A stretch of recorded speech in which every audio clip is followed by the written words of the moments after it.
Hi everyone, in front of me I've got CROSSCALL Core M5 and let me share with you how to change the screen timeout on this device.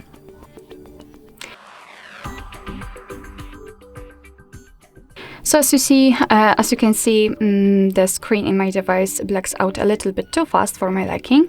So let's change it. Let's enter the settings first of all, and then we have to scroll down to find the display.